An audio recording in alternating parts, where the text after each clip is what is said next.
وسلم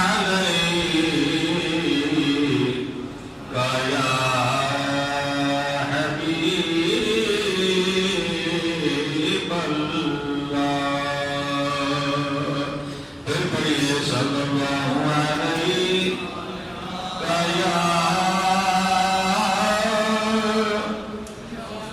رسول اللہ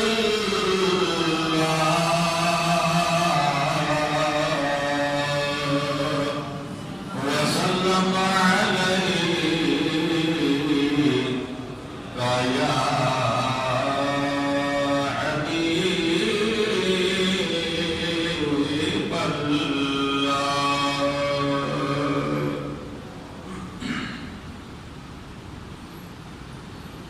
جس دل وچ عشق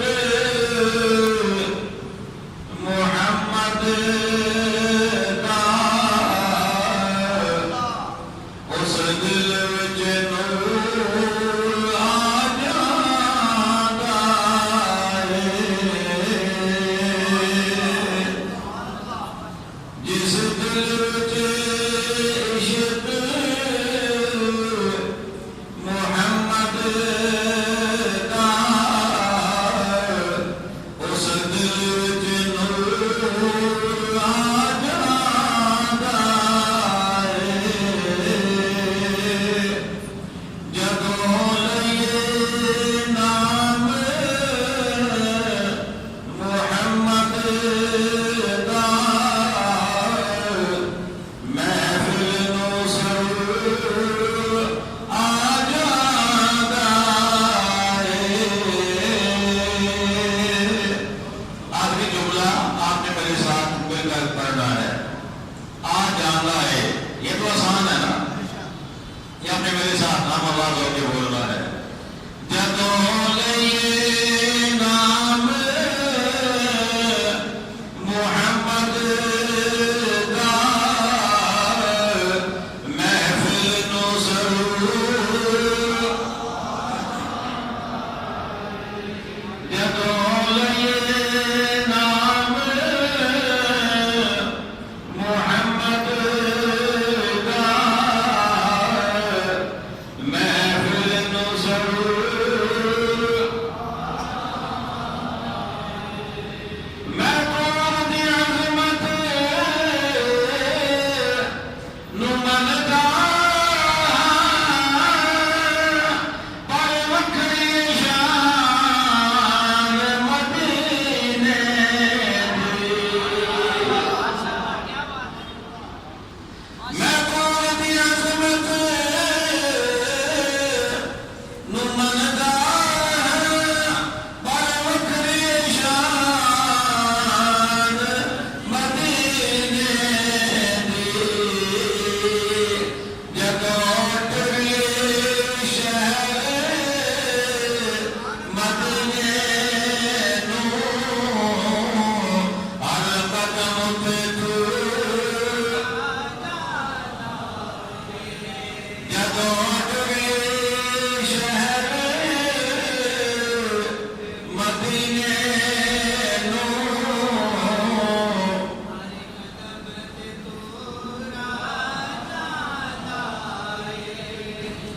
دور کا تعلق ہے حضرت موسیٰ علیہ السلام دے نال مدینے کا تعلق ہے موسیٰ علیہ السلام دے امام نال اس واسطے شاید نے بڑا سوچ سمجھ لی گیا ہے کہ دور کیا بڑیاں نمتان ہے بڑیاں شانہ ہے بڑیاں رفتان ہے انی بڑی شان ہے دور دی کہ جب موسیٰ علیہ السلام گئے نا تو رب فرمایا موسیٰ جتیاں پیچھے لا کے اگے آ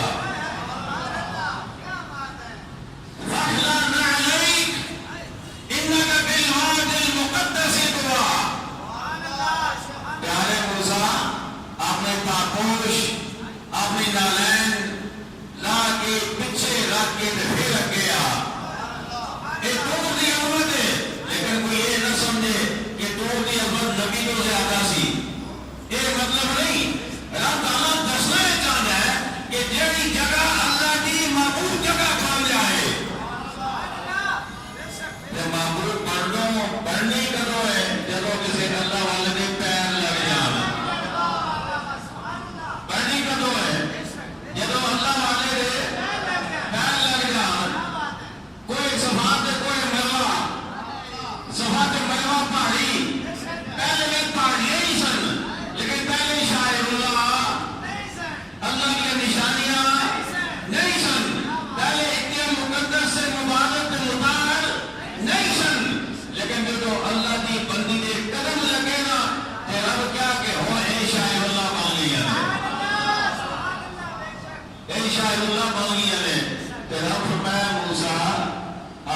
تسبیحاں لا کے گیا تے جے اگلی گل میں کہا کہ سبحان اللہ تو مزہ ہی آ جائے گا انشاءاللہ. ہو سکتا ہے وجہ یہ بھی ہوئے کہ موسیٰ آتے کا گوشت پیچھے لا گیا آتے کلیاں اتنے لا تاکہ انہوں اور برکت مل جائے. ایسے پہلی برکت آ ہے انکا بالواد مقدس طوا. موسیٰ پہ پاکیزہ وادی کے اندر آ گئے, بڑی پاکیزہ وادی ہے, لیکن جب تیریاں کلیاں لگنی ہے نا تو پھر نور اللہ نور ہو جائے گا. اللہ اکبر. کہ موسیٰ علیہ السلام کا تعلق کوئی دور لال تو شاید کہ جب مدینے والے چلیے نہ تو کوئی دور ہر قدم پہ آ جانا ہے. کیا ہو کہ جب پیارے مصطفیٰ چلا جب موسیٰ علیہ السلام نے ہندی اگے آنے نا آقا علیہ السلام نے تو گئے نا معراج تھے, معراج کے گئے تو موسیٰ علیہ السلام اپنی قبر کے اندر کے لوگ صلاۃ السلام پہ پڑھ رہے سن. تو جب آقا آگے گئے نا بیت المقدس سے اندر تو موسیٰ علیہ السلام پہلے انتظار کے اندر موجود. تو جب آقا علیہ السلام گئے نا چھٹے آسمان سے تو دیکھا کہ موسیٰ علیہ السلام آگے پھر موجود استقبال واسطے.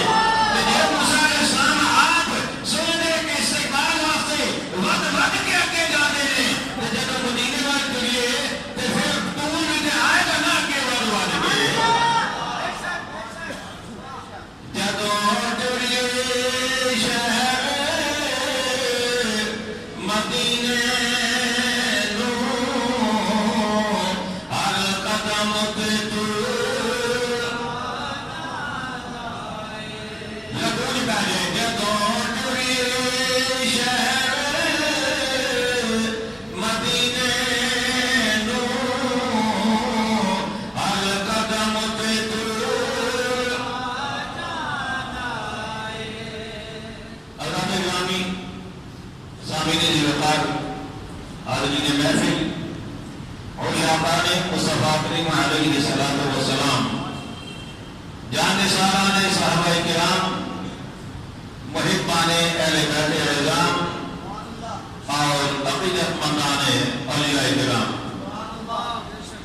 اللہ تبارک و تعالی جل جلالہ و تم برہانہ و اعظم شانہ کے مقدس مطہر اور مبارک کلام مجید دے وچوں مختلف مقامات تو کچھ کلمات طیبات آپ حضرات کے سامنے پڑھن کا شرف خالق کائنات نے مینوں عطا فرمایا تے تساں سنن دی سعادت حاصل کی ہے. اور اس مختصر وقت کے اندر قرآن مجید کا فیضان حاصل کرنے کی کوشش کریے. تسی جانتے ہو آج 9 ذی الحج شریف ہے, آج کی ہے تے کل کی ہے 10 تے 10 کو کی کرے گا قربانی, 10 کو کی کرے گا قربانی. آؤ دیکھیے کہ قربانی کی تاریخ کی ہے, قربانی نے اس لیے کی ہے اور مرتبہ کے مقام کی ہے. خالق کائنات نے اپنے محبوب نے ارشاد فرمایا انا اعطینا کل کوثر. بلا شبہ اے محبوب اساں تانوں کوثر عطا کر دیتا. اعطینا ہم نے عطا کیا کا آپ کو الکوثر کوثر, ہم نے آپ کو کوثر عطا کیا. دینے کے 2 طریقے ہوتے ہیں, دینے کے 2 طریقے ہوتے ہیں. ایک ہوتا ہے دینا, ایک ہوتا ہے دے دینا.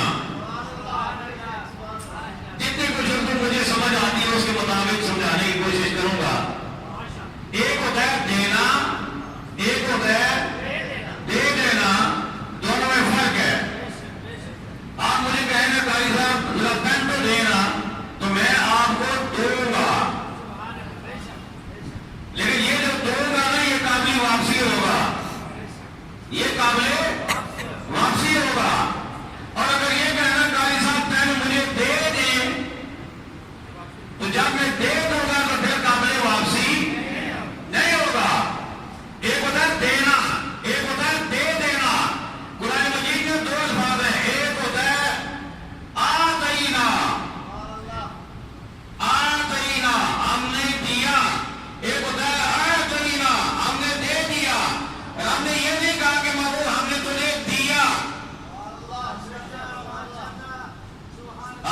جو ہے ابھی پوری نہیں ہے.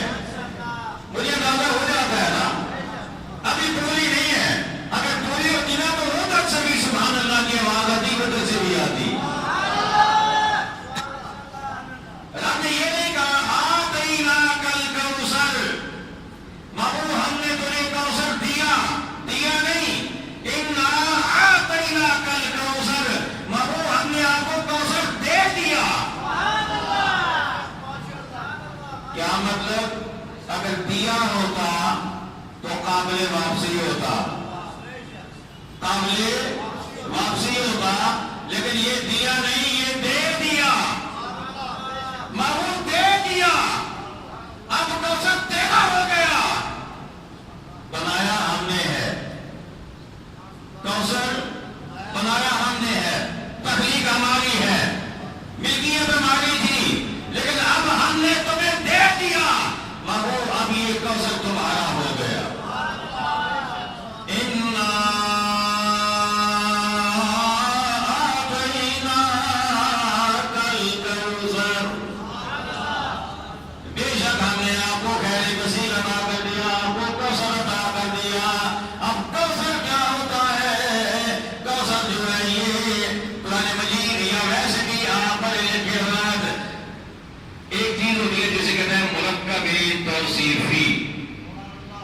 اردو میں استعمال ہوتا ہے انگلش میں استعمال ہوتا ہے عربی میں استعمال ہوتا ہے.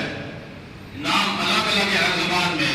اردو میں کہتے ہیں مرکب توصیفی جس میں ایک ہوتی ہے صفت ایک ہوتا ہے موصوف.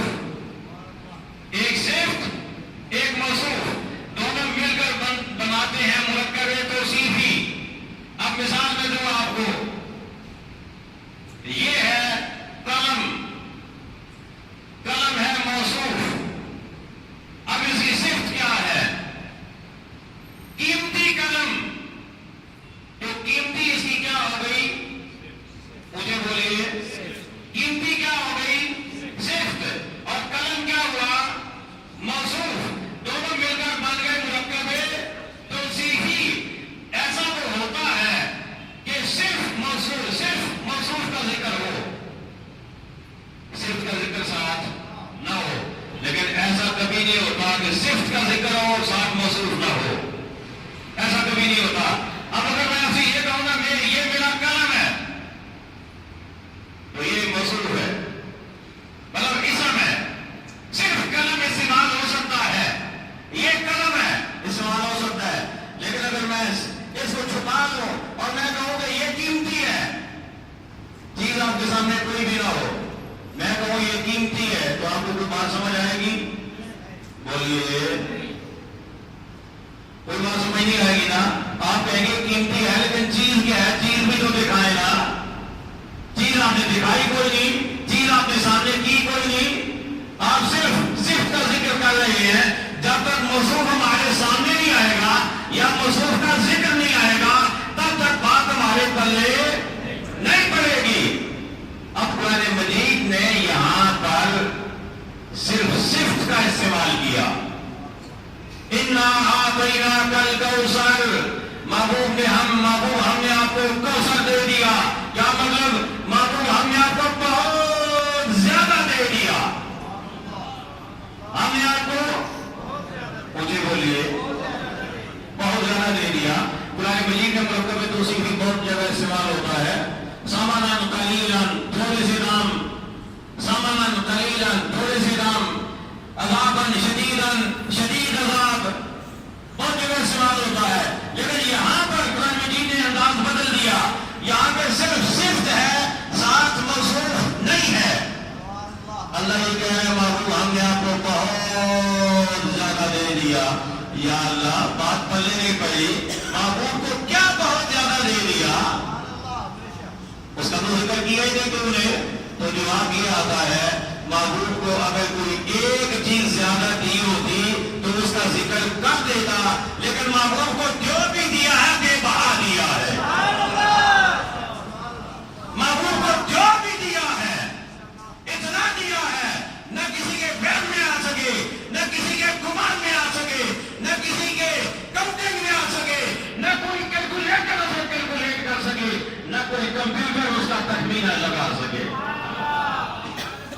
محبوب کو جو بھی دیا بولے بے بہا دیا، اس لیے کہ گن کے من کے توڑ کے ناپ کے غیروں کو دیا جاتا ہے. پھر کہوں گن کے من کے توڑ کے ناپ کے غیروں کو دیا جاتا ہے. لیکن جب بات آتے محبوب کی پھر پیمانے سائڈ پہ رکھ دیے جاتے ہیں، پھر پیمانے ہٹا دیے جاتے ہیں، پھر کہا دیا جاتا ہے محبوب میں بھی تیرا اور یہ سب کچھ بھی تیرا. پھر کہا دیا جاتا ہے محبوب جب میں بھی تیرا تو پھر پیچھے کیا رہ جائے گا، پھر سب کچھ ہی تیرا. اسی لیے آقا علیہ السلام نے خود فرما دیا، فرمایا کہ انما یعطی واللہ یعطی وانا قاسم. آقا علیہ السلام فرماتے ہیں اللہ دیتا ہے میں تقسیم کرتا ہوں. اللہ دیتا ہے میں تقسیم کرتا ہوں. اب بات وہی پھر وہی بات آ گئی، بات پھر وہاں پہ آ گئی. کیا رب نے کہا تھا انا اعطیناک الکوثر، محبوب ہم نے آپ کو کوثر دیا، یعنی بہت زیادہ دیا. یہ نہیں بتایا تھا کہ کیا دیا، یہ نہیں بتایا تھا کہ کیا دیا. اب آقا کہہ رہے ہیں رب دیتا ہے تقسیم میں کرتا ہوں. آقا رب کیا دیتا ہے؟ آقا نے کسی چیز کا نام نہیں لیا، اس لیے کہ رب نے کوئی ایک چیز دی ہوتی تو آقا نام بھی لیتے، دو چیزیں دی ہوتی تو آقا نام بھی لے لیتے، تین چیزیں دی ہوتی تو آقا نام بھی لے لیتے. لیکن یہاں تو حالت یہ ہے کہ رب نے جو کچھ دینا تھا محبوب کی جھولی میں ڈال دیا اور کہا محبوب اب جو آتا جائے آگے جھولیاں بھرتا جائے،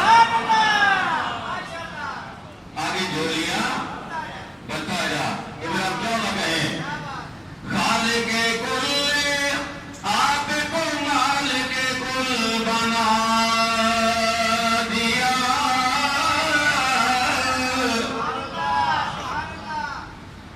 خالق کل آپ کو مالک کل بنا دیا.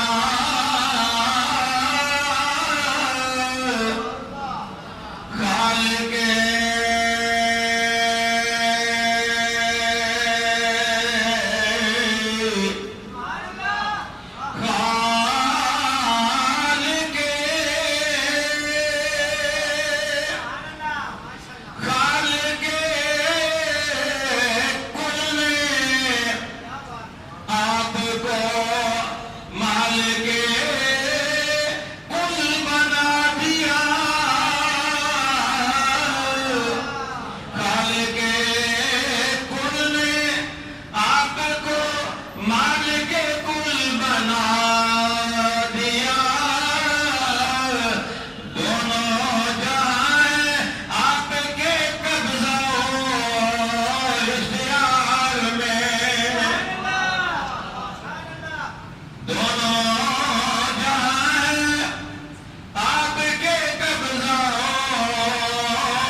تیری بارگاہ میں آتا جائے اس کا دامن بھرتا جا.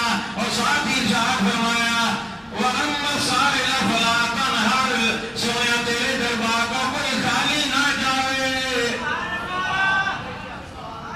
کوئی خالی نہ جاوے. تے سختی بھی نہیں کرنی، جڑا ہمیں پیار نال دئی جا، سویا پیار نال دئی جا، دامن بھری جا، جھولیاں بھری جا، دتی جا.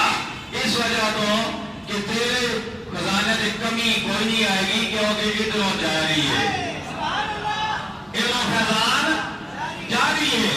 اِنَّا أَعْطَيْنَاكَ الْكَوْثَرَ، محبوب ہم نے آپ کو خیر کثیر عطا فرما دیا. یا اللہ کیا کیا دیا؟ فرما فرمایا سب کچھ تو دے دیا معبود کو، اور جو بھی دیا بے بہا دیا، جو بھی دیا ہائے ہائے قربان نے آدھا حضرت پہ، آدھا حضرت نے اس سے بھی اگلی بات کر دی. عقیدے کی سمجھ اگر اللہ نے عطا فرمائی ہے تو امام اہل سنت کو جو سمجھ عطا فرمائی ہے، آپ کے معاصرین میں کوئی آپ کا مقابل نہیں تھا، کوئی آپ کا مقابل نہیں تھا. رب نے وہ سمجھ عطا فرمائی ہے. آپ فرماتے ہیں کہ آقا کو رب نے اتنا دیا کہ جو کوئی آقا کی بارگاہ میں آ جاتا تھا تو پھر عالم یہ ہوتا تھا، گر قطرہ کسی نے مانگا، گر قطرہ کسی نے مانگا دریا بہا دیے ہیں، گر قطرہ کسی نے مانگا دریا بہا دیے ہیں. اعلیٰ حضرت کی کیا بات ہے، کیا بات ہے اعلیٰ حضرت کی. اعلیٰ حضرت وہ قیمت برکت شخصیت کہ جو ہر لمحہ عشق مصطفیٰ میں ڈوب کر زندگی گزارنے والے تھے. اللہ اکبر. امام اہل سنت نے ہمیں وہ عقیدے کی پہچان، وہ عرفان عطا فرمائی. آگے چلیے. انا اعطیناک الکوثر، محبوب ہم نے آپ کو بہت کچھ دے دیا، اب آپ نے کیا کرنا ہے؟ فصلی لربک وانحر. محبوب آپ نے دو کام کرنے ہیں. فصلی لربک وانحر، ایک نماز اور دوسری قربانی. اپنے رب کے لیے نماز پڑھیے اور قربانی دیجیے. دو کام محبوب آپ کے ذمہ، نماز اور قربانی. اچھا سوال یہ ہے، وہ کون سا لمحہ تھا جب آقا علیہ السلام کا سب کچھ رب کے لیے قربان نہیں تھا؟ وہ کون سا لمحہ تھا؟ کوئی لمحہ ایسا نہیں تھا. اور پھر نماز تو آپ فرماتے ہیں میری آنکھوں کی ٹھنڈک ہے. آپ فرماتے ہیں نماز میری آنکھوں کی ٹھنڈک ہے. بلکہ آقا کی نماز تو وہ ہے، آقا کی نماز تو وہ ہے کہ نماز آئی بعد میں، آقا پڑھتے پہلے تھے. نماز آئی کب تھی؟ شب معراج. آئی کب تھی؟ شب معراج. اور حضرت مولانا شیخ خدا رضی اللہ تعالیٰ عنہ فرماتے ہیں، آپ فرماتے ہیں کہ آقا علیہ السلام نے اعلان نبوت فرمایا تو دوسرے دن میں بھی آقا کے پیچھے کھڑے ہو کر نماز پڑھ رہا تھا. تو آقا تو کب سے نماز پڑھ رہے تھے؟ جب نماز ابھی آئی نہیں تھی. تو پھر آقا کو حکم دینا رب کی جانب سے کہ نماز پڑھیے اور قربانی کیجیے، سمجھ یہ آتی ہے کہ آقا کے ذریعے رب اپنے محبوب کے غلاموں کو حکم دے رہا ہے. غلاموں کو کیا حکم دے رہا ہے؟ انا اعطیناک الکوثر. محبوب ہم نے آپ کو خیر کثیر عطا فرمایا، کثرت عطا فرما دی، ہر نعمت آپ کو بے بہا عطا فرما دی. اب کیا ہے؟ فصلی لربک وانحر، اپنے رب کے لیے نماز پڑھیے اور قربانی دیجیے. تو مطلب یہ سمجھ آئے گا رب کہنا یہ چاہتا ہے کہ میرے محبوب کے غلاموں، جب تم پر بھی میرا کوئی انعام آ جائے، تمہیں میرا کوئی انعام مل جائے، تمہیں میری جانب سے کوئی عظمت مل جائے، کوئی فضیلت مل جائے، کوئی تمہیں شان اور عہدہ مل جائے، تو پھر تم نے اکڑ نہیں جانا. مجھے بھولنا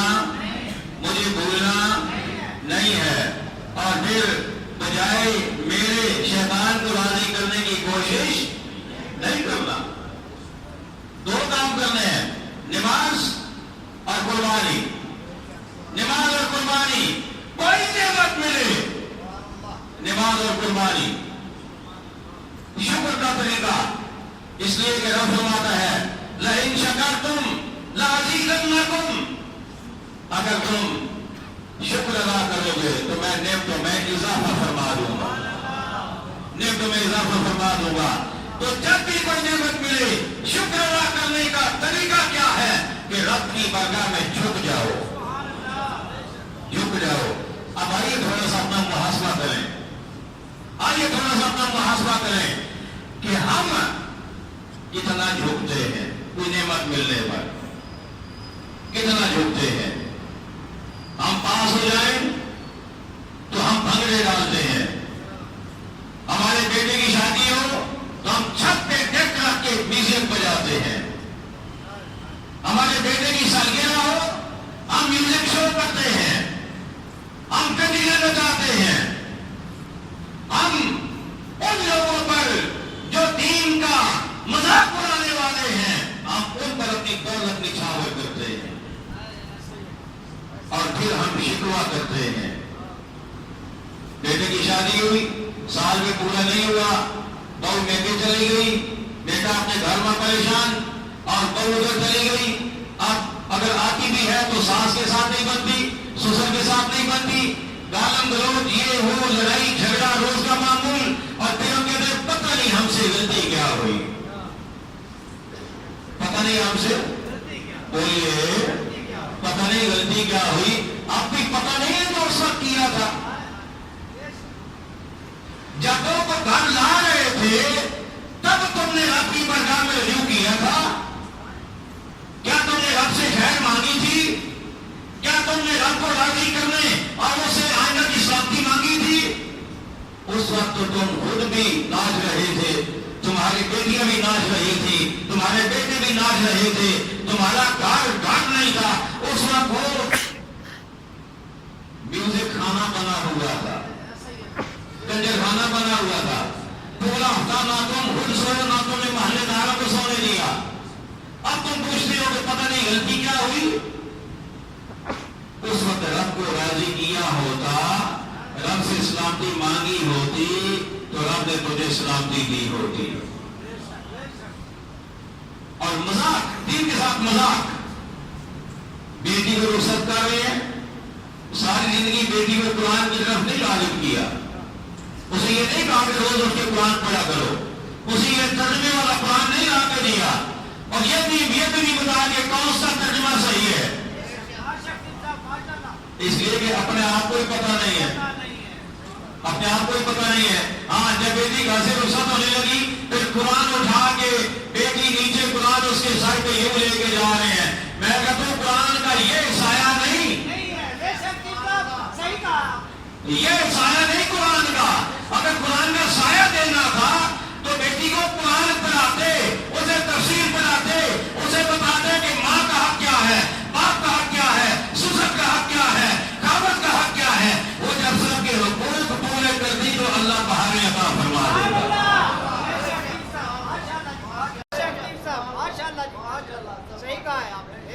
اللہ بہاریں عطا فرما دے گا. لیکن ہم تو قرآن کے ساتھ مذاق کرتے ہیں. بیٹی نیچے اوپر قرآن ہے, دیکھنے والے ہاں نہیں پڑھا جی قرآن رکھا ہوا ہے, جی قرآن رکھا ہوا ہے. اور جب کوئی فوت ہو جائے تو قرآن نکال لیتے ہیں, اور چارپائی پہ بھی سرانے کی جانب قرآن رکھتے ہیں, اور قبرستان میں جا کے ہیلا کرتے ہیں, قرآن کو سامنے رکھتے ہیں. اس میں ناجائز نہیں کہہ رہا, کسی کے ذہن میں یہ مت ہے کہ یہ ناجائز ہے. اصالِ ثواب حق ہے, اصالِ ثواب جائز ہے, ہونا چاہیے. جو نہیں کرتے غلطی پہ ہیں, ہونا چاہیے. لیکن جو مر گیا اسے خود بھی تو پڑھنا چاہیے تھا.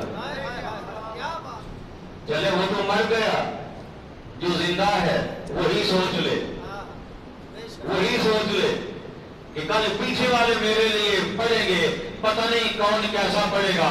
اور آج کل تو ماشاءاللہ کام بڑا آسان ہو گیا ہے. آج کل تو کام بہت آسان ہو گیا ہے. بندہ فوت ہو جائے, جمعرات آ گئی, 40 آ گیا, مدرسے کسی بھی چلے جاؤ, مشینہ لگیاں نے جناب, مشینہ لگیاں نے. جاگی 50 بندہ جائے گا جی قرآن چاہیے نے, کنے 500 جی کے کاکا 500 قرآن انہوں نے دے گئے. دوجا آگے جی قرآن چاہیے نے, کنے 600 انہوں نے دے گئے. مشینہ لگیاں ہوئی نے, اور جو لینا سے جانے نے وہ بھی بادشاہ. سوچ لے کوئی نہیں کہ کہڑی مشینہ نے جڑیاں ہر بندے تو 500 کٹ کے دے جا رہی ہیں. اللہ کی بندے خود پڑھو, قرآن کے ساتھ محبت, قرآن کے ساتھ پیار. فرمایا فصل لے ربے کا وانحر, اپنے رب کے لیے نماز پڑھی اور قربانی دیجیے. قربانی اللہ کے نام پہ، قربانی اللہ کی رضا کے لیے، دکھلاوے کے لیے نہیں، نمود و نمائش کے لیے نہیں، بکرا لا کے چوک میں باندھنے کے لیے نہیں، تاکہ جو ہے پوچھے چودھری صاحب کتنے کا ہے، پورے لکھ روپے دے دو، کیا بات ہے جی، ماشاءاللہ جی ماشاءاللہ۔ دوجا آ گیا، ہاں جی چودھری صاحب کتنے کا، پورے لکھ روپے دے جی۔ چلے چودھری صاحب نہیں، مولوی صاحب ہی کہہ رہے ہیں کہ چودھری صاحب ناراض نہ ہو جائے گا، مولوی صاحب ہی کہہ رہے ہیں، لا کے چوک میں باندھ دیا، گلی گلی گھما رہے ہیں، دکھلاوا نہیں، اللہ کی رضا کے لیے۔ آئیے رب کا قرآن پڑھیں۔ خالق کائنات نے ارشاد فرمایا لن ینال اللہ لحومها ولا دماؤها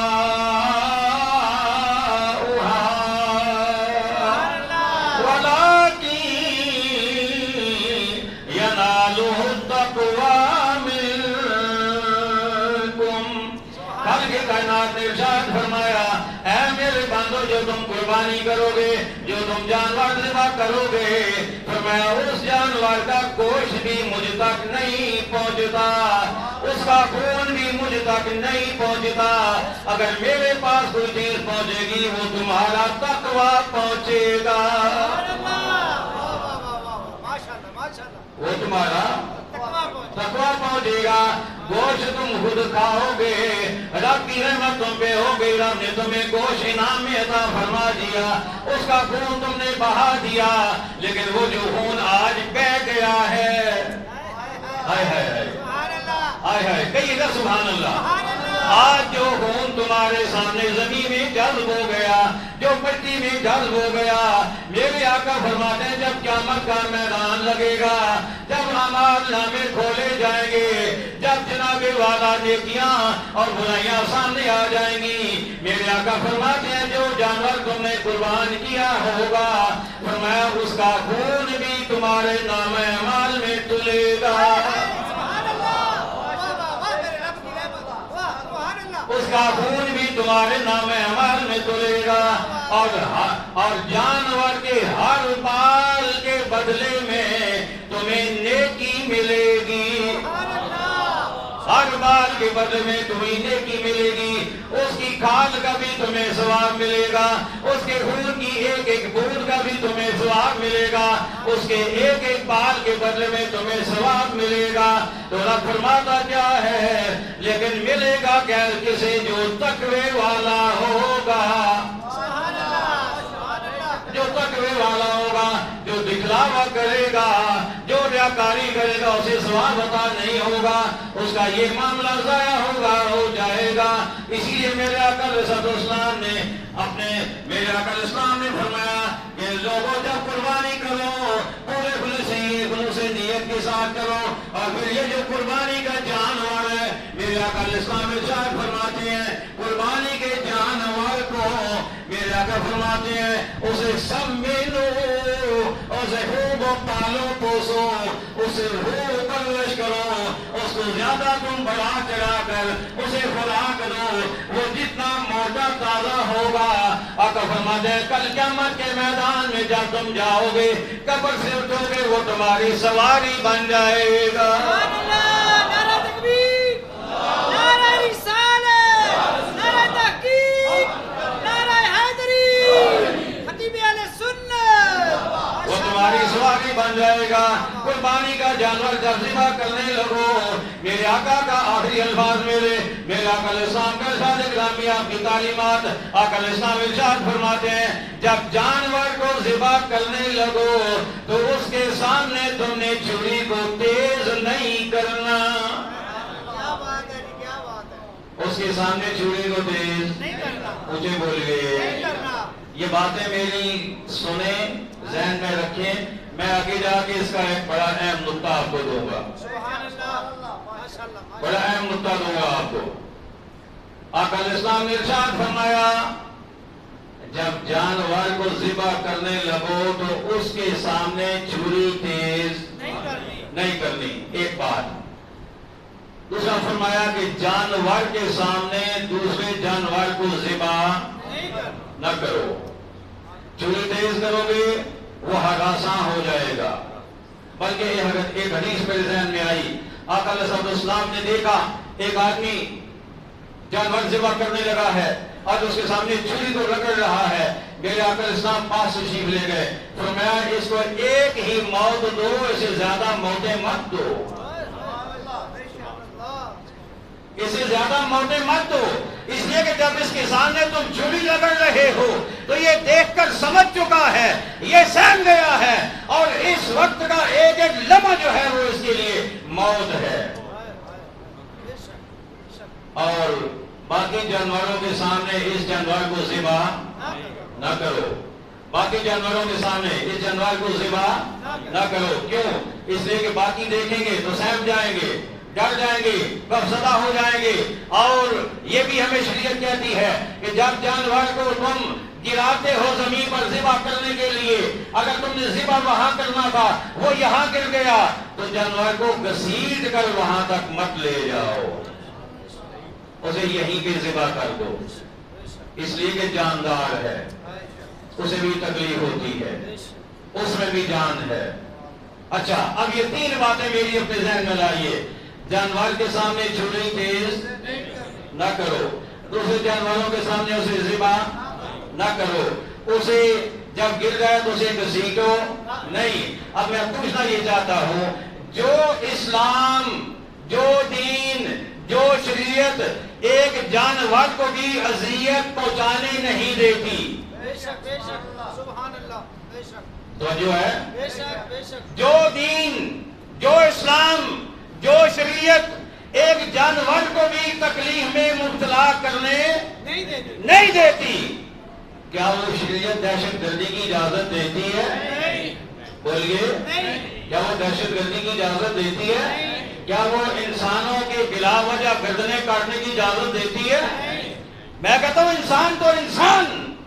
یہ تو وہ شریعت ہے جو جانور کو بھی تکلیف نہیں پہنچانے دیتی.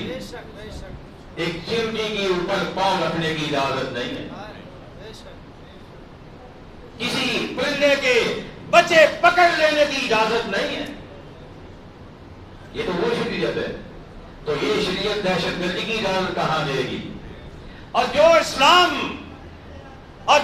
اسلام کو ماننے والا ہے، جو شریعت کو ماننے والا ہے، جو دین کو ماننے والا ہے، جب وہ دہشت گرد ہو نہیں سکتا تو کیا وہ دہشت گرد کو پناہ دے سکتا ہے؟ توجہ ہے آپ کی؟ کیا وہ دہشت گرد کو پناہ دے سکتا ہے؟ نہیں. ہم مسلمان ہیں، ہمارا وطن پاکستان ہے. ہم نہ دہشت گرد ہیں نہ دہشت گردوں کو پناہ دینے والے ہیں، بلکہ ہم تو عرصہ دراز سے ضرب عزم لڑ رہے ہیں. ہم تو رد الفساد لڑ رہے ہیں. ہم تو دہشت گردوں کو کاٹ کاٹ کر پھینک رہے ہیں. لیکن وہ ڈرم امریکہ والا، کیا آپ جمپ کہہ لیں، یہ نہ سمجھے پاکستان صاحب کو پتہ نہیں ہے، لیکن وہ امریکہ والا ڈرم وہ جو بھانکتا ہے کہ پاکستان نے دہشت گردوں کو پناہ دے رکھی ہے. میں کہتا ہوں ارے بے وقوف کے بچے، اگر تم نے اسلام کو سمجھا ہوتا، اگر تم نے اسلام کے ساتھ رابطہ کیا ہوتا تو تمہیں پتہ چلتا کہ ہم دہشت گرد نہیں ہیں، ہم تو جانوروں کو بھی تکلیف نہیں دیتے. ابھی تو شریعت نے یہ بتایا ہے، تو ہم انسانوں کو کاٹنے والوں کو پناہ کیسے دے سکتے ہیں؟ اور اگلی بات یہ جو تو نے کہا کہ ہم خود کچھ کریں گے، میں نے کہا خود کچھ کرنے سے پہلے تم رہو گے تو کچھ کرو گے نا، تم رہو گے تو کچھ کرو گے نا. یہ پاکستان تلوار سے نہیں بنا، یہ تلوار سے نہیں بنا، یہ لا الہ الا اللہ کی پکار سے بنا ہے. یہ تلوار سے نہیں بنا، یہ لا الہ الا اللہ کی پکار سے بنا ہے. اور جو طاقت لا الہ الا اللہ میں ہے اس کا تمہیں اندازہ نہیں ہے. مسلمان خالی ہاتھ بھی ہو، نہتا بھی ہو، بغیر اسلحے کے بھی ہو، اور بغیر وہ کسی ہتھیار کے بھی ہو، لیکن وہ بم کے سامنے اکڑ جاتا ہے، وہ ٹینک کے سامنے لیٹ جاتا ہے، اس لیے کہ اسے پتا ہے موت ادھر سے آنی ہے، موت ادھر سے آنی ہے. اور یہ پاکستان یہ مٹنے کے لیے بنا ہی نہیں ہے. نہیں نہیں سبحان اللہ. کوئی مت یہ سمجھے. اور رام صاحب اگر آپ کو شک ہو نا پاکستانیوں کے بارے میں تو ان سے پوچھ لو جن کی تعریفیں تم کرتے ہو. سبحان اللہ. بے شک. بات پتہ نہیں آپ تک پہنچی یا نہیں. میں کہہ یہ رہا ہوں کہ اگر تمہیں پاکستانیوں کے بارے میں کوئی شک ہے نا تو ان سے پوچھ لو جن کی تم تعریفیں کرتے ہو کہ 1965 میں ان کے ساتھ کیا ہوا تھا. بے شک. ان سے پوچھ لو ماشاءاللہ. تمہیں لا کے پتا جائے گا کہ پاکستانی ہوتے کون ہیں سبحان اللہ. اور پاکستان کی جانب میلی آنکھ سے دیکھنے کا انجام کیا ہوتا ہے. بے شک. اس لیے کہ پاکستان یہ اولیاء کا فیضان ہے. یہ اولیاء کی مقدس کوششوں سے بنا ہے. اس لیے ہم برملا یہ نعرہ لگاتے ہیں اولیاء کا ہے فیضان. پاکستان پاکستان اولیاء کا ہے فیضان. پاکستان پاکستان. اگر سارے پاکستانی ہیں تو پھر بول پڑے, اگر نہیں تو پھر آپ کی مرضی. اولیاء کا ہے فیضان. پاکستان پاکستان. یہ اولیاء کا فیضان ہے. یہ پاکستان ہے. یہ کوئی ایسے نہیں کہ تم پھونک مارو گے یہ اڑ جائے گا. یہ تم جیسوں کو خاشاک کی طرح بہا کر لے جائے گا. ہمارا لینا الا البلاغ المبین. شہنشاہ مدینہ الصلاۃ والسلام. شہنشاہ مدینہ الصلاۃ